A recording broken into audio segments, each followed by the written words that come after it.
Khi xây nè này những sao món nè nên thọp khơi em lên out làm mà đồ ấy nơi việc muốn này nắng hay vì lấy nó bật tiệt làm đèn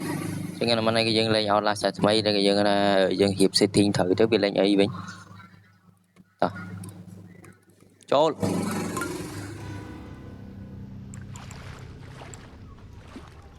dùng ban size CPM cho sam CPM cho em dẫn copy thì làm đến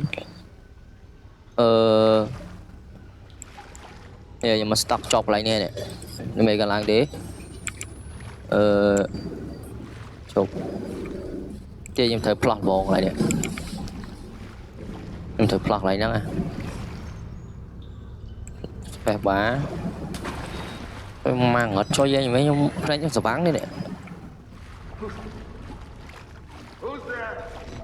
ô để hơi gầy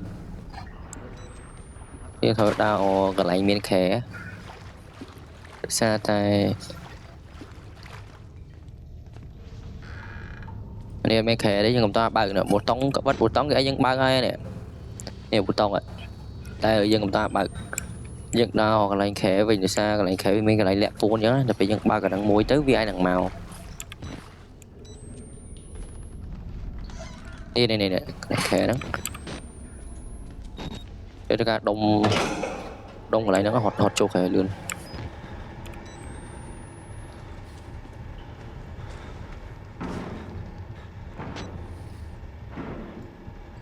khi biết đông mà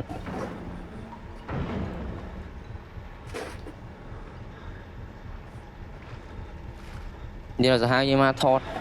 4K 60 frame mới nơi hot man 60 frame chứ hello bơ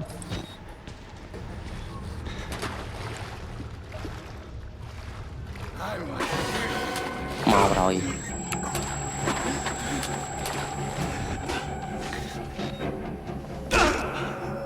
hot đuôi hot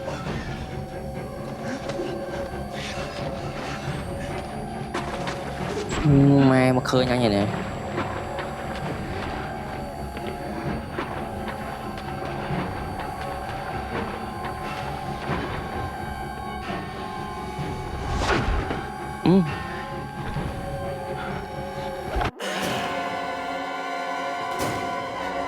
thì nó vẹn quá chứ game hot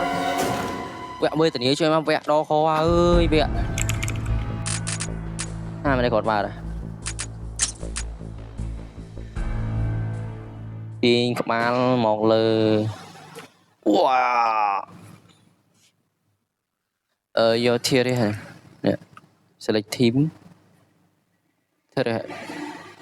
rồi với người miền snap bằng AP đúng không anh em nghĩ They got me pinned down here. I don't know where he went. You got away. đấy tao có anh bên đây này anh chói mẹ anh gặp đây Nice shot. quỷ mẹ rồi đó mày gặp anh có vẻ chỗ lại tao ra múc tới vậy chỗ là mày They got me pinned down here. One còn guy một left.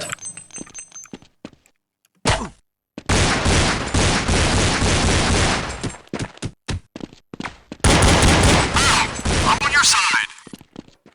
anh chờ lắm cái này anh lên thôi đi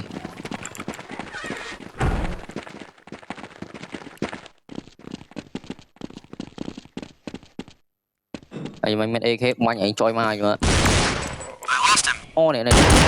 nắng à rồi đi làm từ lời sao sập frame đấy đó nè